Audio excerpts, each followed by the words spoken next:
குருவின் திருநாமம் செப்பல் தெளிவு குருவின் திருவார்த்தை கேட்டம் தெளிவு குரு சிந்தித்தல்லாமே. அருட்குருநாதர் சோமசுந்தரநாயகர் திருவடிகள் போற்றி போற்றி. அருட்குருநாதர் மலைமலை அடிகள் மலரடிகள் போற்றி போற்றி. அருட்குருநாதர் அழகரடிகள் அடியினைகள் போற்றி போற்றி. அருட்குருநாதர் ஆடல் செய்யா திருவடிகள் போற்றி போற்றி. காவாய் கனகத்திரளே போற்றி கைலை மலையானே போற்றி போற்றி.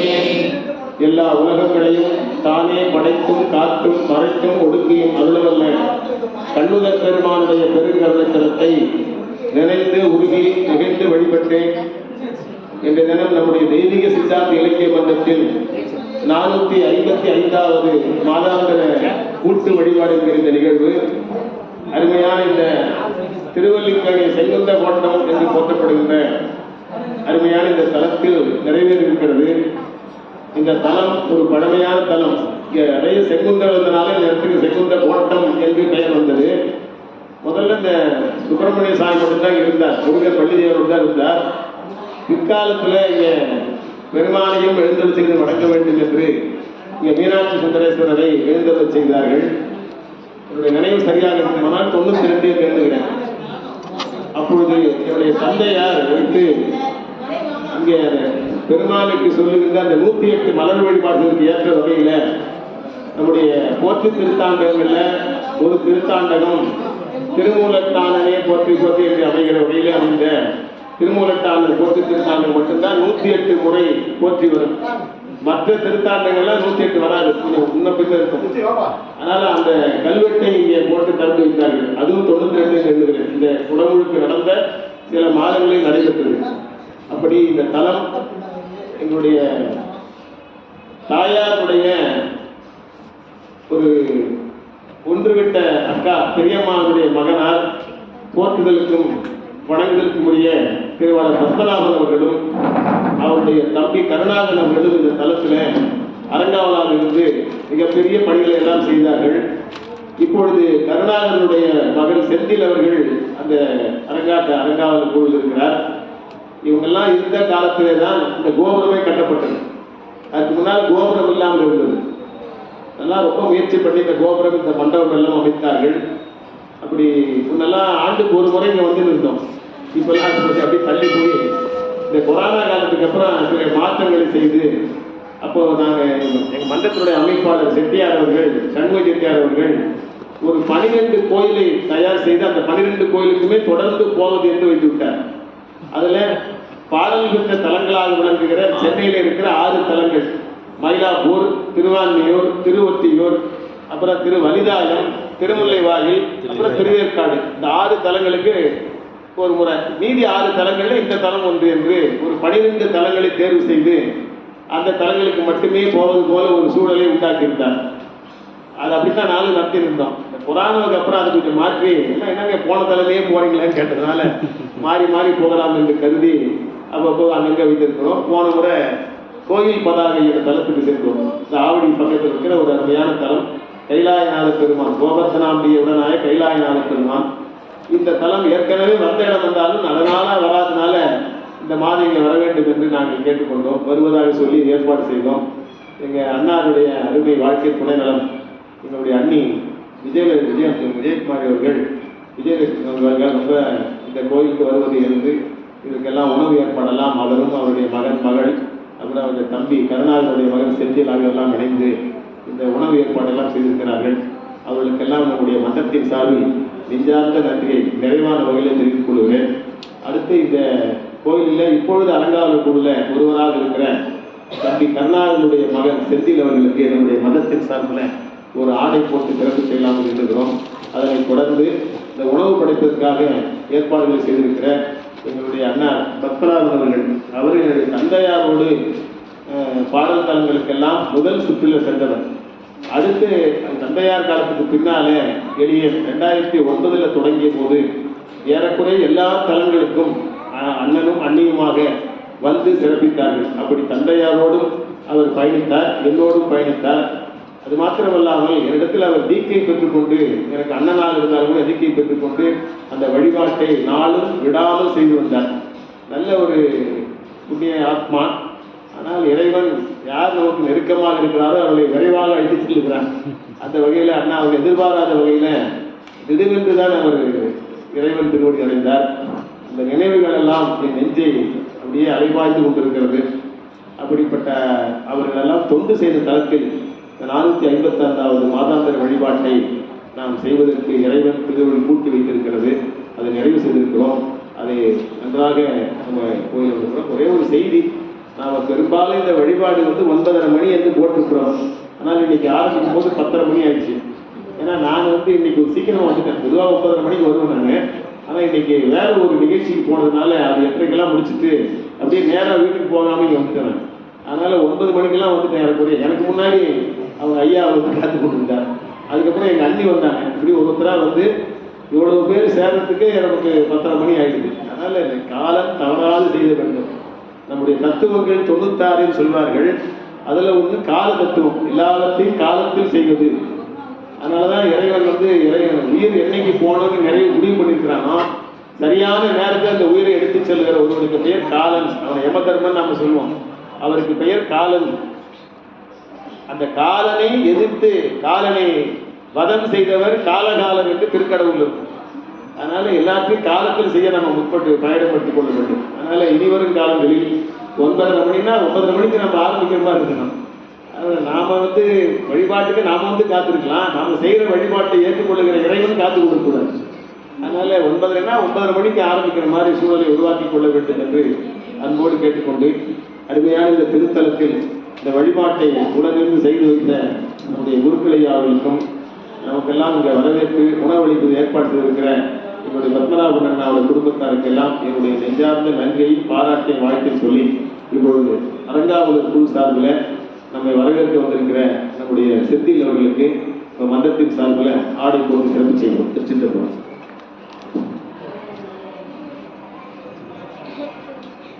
ஏகம்பத்துரையந்தாய் போற்றி, காவாய் கடகத்திரளே போற்றி, போற்றி போற்றி.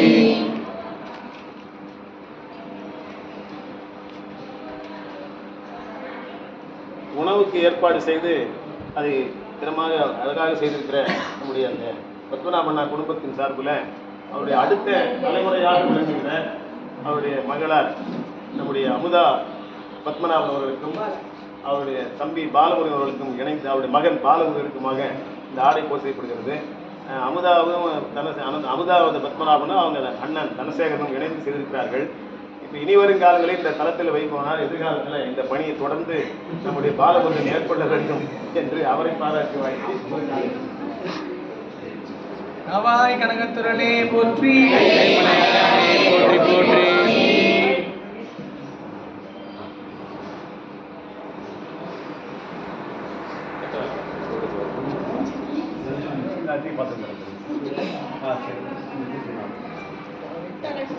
பெரியோர்களே, நம்முடைய தெய்வீக சித்தாந்த இலக்கிய மன்றத்தின் சார்பில் மாதந்தோறும் நாம் செய்கிற இந்த வழிபாட்டின் போது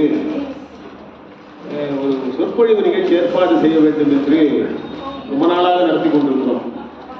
எங்கள் சித்தப்பா நாராம் முருகவேல் திருக்கோயில் ஆசிரியர் அவர் வகுப்பு நடத்தியிருக்கிறார். அப்புறம் அவருடைய மாணவராக விளங்கி அருஞான பெருவெளி அமைத்த தேமொழியார் பேசியிருக்கிறார். அப்புறம் தஞ்சை பல்கலை துணைவேந்தராக இருந்த சுந்தரமூர்த்தி பேசியிருக்கிறார். திருக்குறள் நெறித்தோன்றல் எண்ணிய ராமலிங்கம் பேசியிருக்கிறார். அப்புறம் மதுரை பல்கலைக்கழகத்தோட சைவ சித்தாந்த தலைவராக விளங்கிய இப்பொழுது வயது 80 கடந்திருக்கிற என்னுடைய மாமா, அக்கா வீட்டுக்கார மாமா கங்காதரன் அவர்கள் பேசியிருக்கிறார். அப்புறம் என்னுடைய தம்பி ராமலிங்கம், முருகவேலுடைய ஒரே மகன் ராமலிங்கம் பேசியிருக்கிறார்.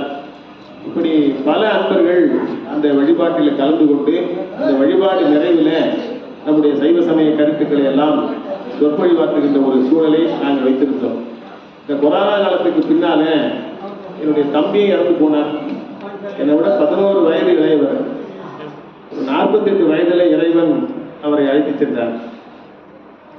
எங்கள் மாமாவுக்கு வயதாயிட்டுது. அதனால கங்காதரனை கூப்பிட முடியல. அதனால யாரை கூப்பிடணும்னு நினைச்ச போது எனக்கு நினைவுக்கு வந்தது நம்முடைய பிரபாகரன், பிரபாகரன் அவர்கள். ரொம்ப இளமையிலிருந்து எனக்கு தெரியும். நான் வாழ்ந்த சைதாப்பேட்டை பகுதியில் இருந்தவர். இப்பொழுது மாங்காட்டில் இருக்கிறார். நான் போய் சொல்லுவேன். அவங்க அப்பா வந்திருக்கார், அவர் சைதாப்பட்டு தான் இருக்கார்ல, அவர் சைதாப்பட்டு, அவரும் கூடவஞ்சேரிக்கு போயிட்டார். அதனால் அவரை வந்து செய்யலாம் என்று கேட்டுக்கொண்டு அவரை அழைத்து நீங்கள் பேச வேண்டும் என்று கேட்டுக்கொண்டேன். அவர் என்ன பேச வேண்டும்னு கேட்டால், திருவருட் பயன் தான் நடத்திட்டு அதனால் அதையே பேசலாம் அப்படின்னு சொல்லி அவர் பெரிய புராணம் எடுக்கலாமான்னு ஒரு வார்த்தை கேட்டார். எடுக்கலாமா, இதை முடிச்சுட்டு எடுக்கலாம், நீங்கள் ஒன்றா அது விரைவாக முடிச்சிருங்கன்னு சொன்னேன். இப்போ 2 ஆண்டு இருக்குமா, 2 ஆண்டுக்கு மேலாச்சு. இது இன்னும் திருவருட் பயனை முடிக்க முடியல. ஏன்னா நுட்பமான கருத்துக்களை சிறிய வடிவில் இருக்கிற குரல் வடிவில் ஆழமாக சொல்லியிருக்கிற நூல் அந்த நூல். அதனால திருக்குறளுக்கு எப்படி உரை எழுதினேங்கிறாங்க. இன்னைக்கு கூட ஒருத்தர் எழுதியிருக்கிறார், வள்ளுவர் மறை வைரமுத்து உரைன்னு ஒன்று எழுதியிருக்கிறார். அப்படி காலந்தோறும் காலந்தோறும் அவரவர்களுக்கு உதிக்கின்ற கருத்துக்களை எல்லாம்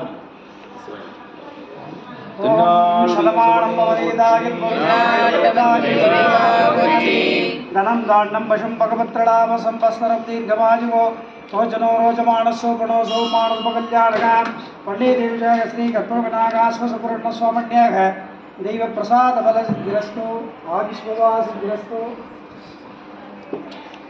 அப்படி காலந்தோறும் காலந்தோறும் அதை கருத்துக்கள் ஊறிக்கொண்டே இருக்கும். அதை அப்படியே அப்பப்போது அதை உரை எழுதி கொண்டிருப்பார்கள். அதுபோல ஏறக்குறைய 142 உரை வந்திருப்பதாக ஒரு செய்தி இருக்கிறது. திருக்குறளுக்கு மட்டும் 142 பேர் உரை எழுதியிருக்கிறாங்க. பழைய காலத்தில் பரிமையாளர்கள் தொடங்கி இன்றைக்கு எழுதியிருக்கிற வைரமுத்து வரையில் கணக்கு பார்த்தா இன்னும் கூட தெரியாத சில பேர் எழுதியிருக்கலாம், தெரியாத கூட இருக்கலாம். இப்படி அவ்வளவு கருத்துக்கள் அது செறிவாக இருக்கிறது. அதுபோல அதே அமைப்பில் அமைத்த திருக்குறள் அடிப்படையில் திருவருட் பயனை அளித்த அந்த நூலுக்கும் பலவாறு உரை சொல்ல முடியும். அதில் அவ்வளவு செறிவாக இருக்கிறது. அப்படிப்பட்ட அந்த உரையை சீக்கிரம் முடிச்சுட்டு பெரியவனாக தொடங்கலாம்னு சொன்னேன். ஆனால் அது முடிக்கிறதுக்கே நேராகி கொண்டே இருக்கிறது. அது திருவருள். அந்த வகையில் அந்த வகுப்பை இந்த ஒவ்வொரு மாத வழிபாட்டிலும் இந்த வழிபாடு நிறைவு பெற்றவுடன் திருவருட் பயன் சிந்தனையை நம்முடைய பழப்பிரபாகரன் செய்து வருகிறார். அவருக்கு நம்முடைய வழிபாட்டில் தொடர்ந்து கலந்து கொண்டு இப்போ குளத்தூர் பகுதிக்கு சென்று விட்டதுனாலே கலந்து கொள்ள இயலாமல் இருக்கிற ராஜலட்சுமி அம்மையார் அவர்கள் பழப்பிரபாகரன் அவர்களுக்கு இந்த வகுப்பெடுக்கிற அவருக்கு நாம் ஏதாவது செய்ய வேண்டும் என்று கருதி அவருக்கு ஒரு புத்தாடை அளிக்க வேண்டும் என்று கேட்டுக்கொண்டு அனுப்பியிருக்கிறார்கள். அதை அம்மையார் சார்பில், ராஜலட்சுமி அம்மையார் சார்பிலும் ஒரு குடும்பத்தார் சார்பிலும் வருகின்ற உங்கள் முன்னிலையிலே அதை வழங்கி சிறப்பு செய்கிறேன். அவர்களை வாழ்த்து தெரிவிக்கிறேன். இப்பொழுது அவர்கள் அந்த திருவருட் உரையை நிகழ்த்துவார்கள். எல்லோரும் கேட்டு பயன்பெற வேண்டும். மணி இப்போ ஏறக்குறைய 11:40, 12:40க்கு அவர் நிறைவு செய்வார். அப்புறம் எல்லோரும் உணவை ஏற்றுக்கொண்டு செல்லாம் தெரிந்து கொண்டு அடுத்த மாதம் நம்முடைய மாதாந்திர வழிபாடானது மேற்கு மாம்பலம். மேற்கு மாம்பலம் எல்லாருக்கும் தெரியும், ரயிலடி கிட்ட இருக்கு.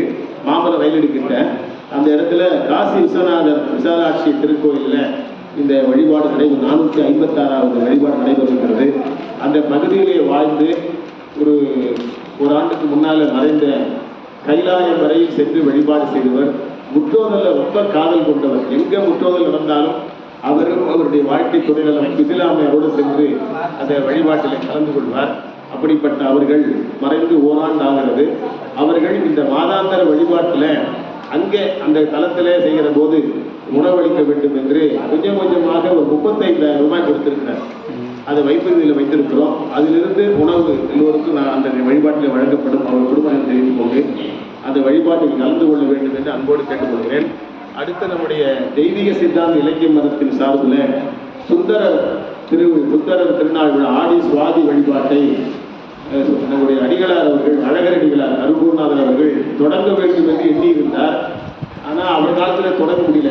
அவர் தான் 4 தலங்களாக 4 பாடல்களுக்கு தலமாக விளங்குகிற திருக்கழுக்குன்றத்தில் 4 குருபூசை விழாயும் செய்ய வேண்டும் என்று விரும்பி ஒரு 78 ஆண்டுகளுக்கு முன்னாலே, ஏறக்குறைய 75 ஆண்டுகளுக்கு முன்னாலே மாணிக்கவாசலுடைய விழாவை சென்னை சிவடியார் திருக்கூடத்தார்கள் தொடங்கி வைத்து நடத்தி வந்தார். இப்போ தொடர்ந்து அந்த மன்றத்தின் சார்பில், அந்த அமைப்பின் சார்பில் இன்று வரை நடந்து அண்மையில் கூட நடந்து முடிந்தது. அதுக்கப்புறம் 1977 அவர்கள் அப்பர் தொண்டரணி என்ற அமைப்பை உருவாக்கி அதன் மூலமாக திருநாவுக்கரசர் விழாவை நடத்த வேண்டும் என்று என்னுடைய தந்தையாரிடத்தில் சொல்லி தந்தையார் நடத்த இப்பொழுது வெளியே ஒரு 20 ஆண்டுகளாக தொடர்ந்து அப்பாவோடு இப்போ தனித்தும் நடத்தி கொண்டிருக்கிறேன். அடுத்து ஞானசம்பந்தர் விழாவை எனக்கு ஆண்டு சரியாக நினைவில்லை. திருநாவுக்கரசர் தொடங்கி ஒரு 2-3 ஆண்டுகளில் ஞானசம்பந்தர் விழாவை தொடங்கி நடத்தி ஒரு 3 ஆண்டுகள் அடிகளாரை அந்த தளத்தில் நடத்தினார். அதுக்கப்புறம் சேலம் ஜெயலட்சுமியார் என்று ஒரு அம்மையார், நல்ல இசை நுட்பம் உடையவர்கள். அவங்க வந்து நல்ல பன்னிசையில் ரொம்ப சிறந்தவர்கள். கலைமாமணி பட்டம் பெற்ற இசைப்பேரரசி அவர்கள் நடத்தி வந்தார்கள். அவங்க காலத்துக்கு பின்னாலே அதையும் எளிய சில அன்பர் உதவியினாலே நடத்தி கொண்டிருக்கிறேன்.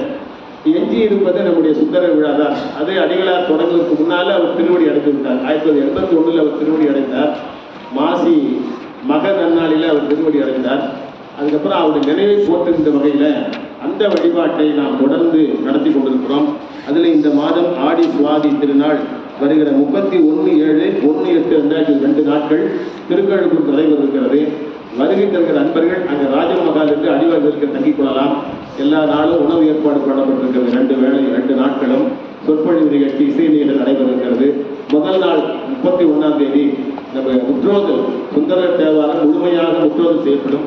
அதிலும் அந்நாள் நடைபெறுகிற 4 திருமஞ்சனத்துக்கும் 4 ஊர்வலமாக மலைவலமாக சென்று திருவடி பூங்கோயில் என்கிற திருவடிப்பேட்டையில் சொற்பொழிவு அரங்கம், மாலையில் அப்படியே வளமாக வந்து சொக்கமை மலைச்சாறு அடிகளார் தேனிப்படி இடத்தில் 5 எழுத்து ஓதுதல், 4 கோயிலுக்கு வந்து இசை நிகழ்ச்சி நடத்துதல், சுந்தரர் கைலை சேரும் காட்சி என்று ஒரு கற்பூர ஒளிக்காட்சி நடத்துவது என்று அதை செய்திருக்கிறோம். அதில் வந்து கலந்து கொள்ள வேண்டும் என்று கேட்டுக்கொள்கிறேன். முதல் நாள் 31ஆம் தேதி மாலை கோவிலுக்குள்ளே தாழக்கோயிலுக்குள்ளே இருக்கிற 63க்கும் சிறப்பு திருமஞ்சனம் செய்து புதிதாக ஆடையமாக சாத்தி மாலை சாத்தி வழிபாடு செய்கின்ற 63 விழா நடைபெறுகிறது. வந்து கலந்து கொள்ள வேண்டும் என்று அன்போடு கேட்டுக்கொள்கிறேன் என்பதை தெரிவித்துக் கொண்டு, வழக்கம் போல நம்முடைய பழ பிரபாகரன் அவர்கள் அந்த திருவருட்பை சிந்திக்க இருக்கிறார். எல்லோரும் கேட்டு மகிழலாம் என்பதை தெரிவித்துக் கொள்கிறேன். நாடுடைய சிவனே போற்றி, எல்லா கடவுளுக்கும் இறைவா போற்றி.